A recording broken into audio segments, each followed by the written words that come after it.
Hidup kita ini didominasi dengan waktu-waktu kita bekerja. Pekerjaan Anda mendominasi waktu Anda, sehingga pekerjaan Anda itu mendominasi hidup Anda. Nah, pertanyaannya mengapa manusia itu harus bekerja? Dan kalau kita ini bekerja menghabiskan waktu sekian lama dan Anda berjerih lelah, Anda dapat apa? Pengkhotbah pasal yang ketiga ayat ke-9 dikatakan, apakah untung pekerja dari yang dikerjakannya dengan berjerih payah? Saya percaya Salomo menulis ini bukan karena dia tidak tahu orang bekerja itu dapat uang, tapi dia bertanya-tanya, untuk apa ya orang itu bekerja sedemikian rupa, menghabiskan waktu dan berjerih lelah? Apakah hanya untuk uang? Apakah itu atau ada sesuatu yang lain? Ini adalah pertanyaan yang mungkin kita ini juga pernah tanyakan. Anda pulang ke rumah, sebenarnya aku kerja ini untuk apa sih? Beberapa orang itu menganggap pekerjaan adalah sesuatu bentuk hukuman. Pokoknya aku kerja keras, aku pengen kalau bisa satu titik aku tuh gak kerja lagi. Saudara, pekerjaan bukanlah sesuatu yang Anda perlu hindari, karena pekerjaan itu bukanlah hukuman dari Tuhan. Kebenarannya pekerjaan itu dari awal manusia diciptakan sudah diberikan, karena nature Tuhan adalah pribadi yang bekerja. Makanya kita ini hidup bekerja karena kita diciptakan serupa dan segambar dengan Allah. Allah yang bekerja, kita juga bekerja. Pekerjaan adalah sebuah kepercayaan dari Tuhan kepada manusia. Nah, Alkitab mengajarkan kita tujuan-tujuan dari bekerja. Orang itu kalau melakukan sesuatu tahu tujuannya, dia akan melakukannya dengan semangat yang lain daripada orang yang cuma melakukan sesuatu tanpa tahu tujuannya. Apa tujuan dari bekerja? Di dalam tujuan itu juga ada berkat yang Tuhan sediakan. Yang pertama, kita bekerja untuk memenuhi kebutuhan. Kebutuhan siapa yang kita perlu penuhi? Ada masanya waktu kita masih belum bisa cari uang, kita ini belum bisa memenuhi kebutuhan diri sendiri ya. Tapi kalau sudah besar, apalagi sudah menikah, kita harus memenuhi kebutuhan keluarga kita, karena itu adalah tanggung jawab. 1 Timotius 5 ayat yang ke-8. Tetapi jika seseorang tidak memelihara sanak saudaranya, apalagi seisi rumahnya, orang itu murtad dan lebih buruk dari orang yang tidak beriman. Wow. Jadi ternyata memenuhi kebutuhan itu ada kaitannya dengan iman. Jadi ketika kita ini memenuhi kebutuhan, kita sedang mengekspresikan iman kita. Memenuhi kebutuhan adalah tanggung jawab rohani. Ketika kita bekerja dengan tujuan ini, berkat apa yang Anda peroleh? Iman Anda akan bertumbuh. Loh, apa hubungannya? Bekerja,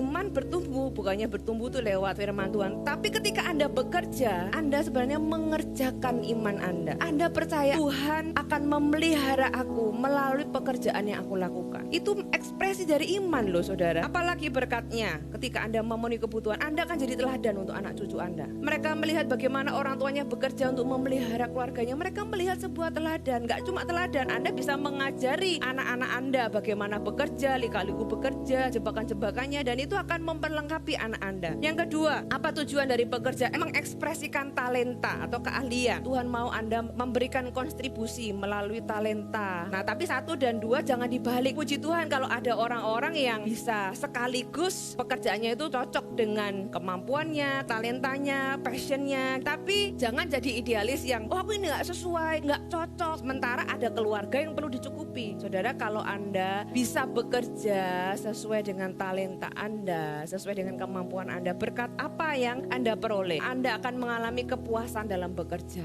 Anda menikmati dan Anda menguasai pekerjaan Anda. Itu sebuah kepuasan jiwa yang memang Tuhan ciptakan di dalam talenta-talenta yang Tuhan percayakan di dalam kehidupan Anda. Dan ketika kita bekerja, kita mencapai sesuatu, it's okay loh kalau Anda itu bisa bangga dengan diri sendiri. Selama Anda gak compare, aku lebih baik, aku lebih begini, enggak. Memang aku diciptakan untuk ini, aku suka ini, aku melakukan pekerjaan ini. Kita puas. Yang ketiga, tujuan dari pekerjaan, mencetak karakter. Tahukah Anda bahwa pekerjaan Anda itu dipakai Tuhan untuk mencetak karakter Anda? Dunia pekerjaan adalah tempat di mana Anda dilatih, Anda diuji dalam karakter. Ketika Anda punya atasan yang tidak menyenangkan mungkin, atau lingkungan kerja yang tidak sesuai yang Anda harapkan, disitulah Tuhan itu mencetak karakter Anda. Jadi tahukah Anda selama Anda bekerja, Tuhan itu juga bekerja di dalam diri Anda.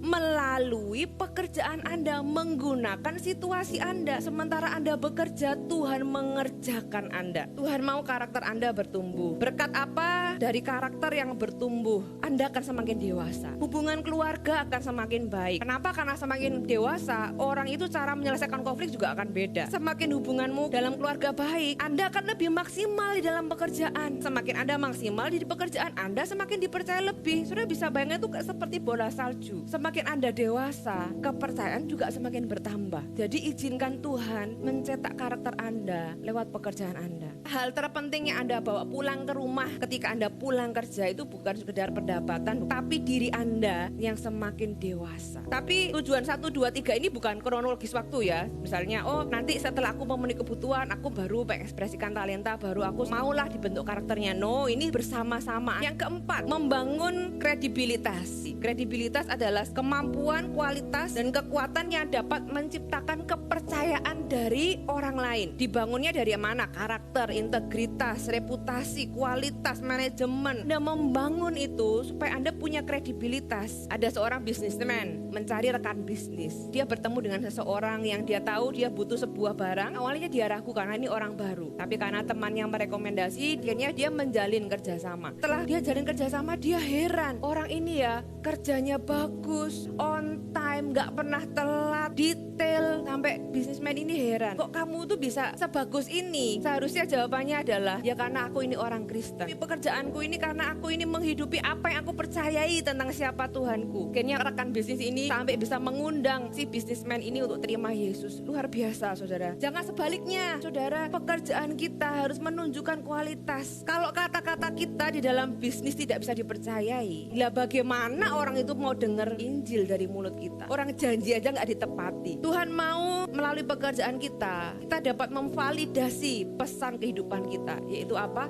Injil. Aku mau lewat caraku bekerja, orang itu tahu bahwa aku ini adalah anak Tuhan. Yang kelima, mengembangkan kemurahan hati. Kisah Para Rasul 20 ayat ke-35, dalam segala sesuatu yang telah kuberikan contoh kepada kamu, bahwa dengan bekerja demikian, kita harus membantu orang-orang yang lemah dan harus mengingat perkataan Tuhan Yesus. Ketika kita bekerja, kita harus mengingat perkataan Tuhan Yesus, sebab Ia sendiri telah mengatakan adalah lebih berbahagia memberi daripada menerima. Kalau sebelumnya Anda bekerja untuk menerima, targetkan untuk Anda bekerja untuk memberi. Menerima itu bahagia. Yes, apa yang gak suka menerima? Dan tidak ada yang salah dengan bahagia dengan menerima. Tapi firman Tuhan bilang ada yang lebih membahagiakan dari menerima, yaitu memberi. Tuhan itu tidak anti kesuksesan. Tuhan itu tidak anti kekayaan.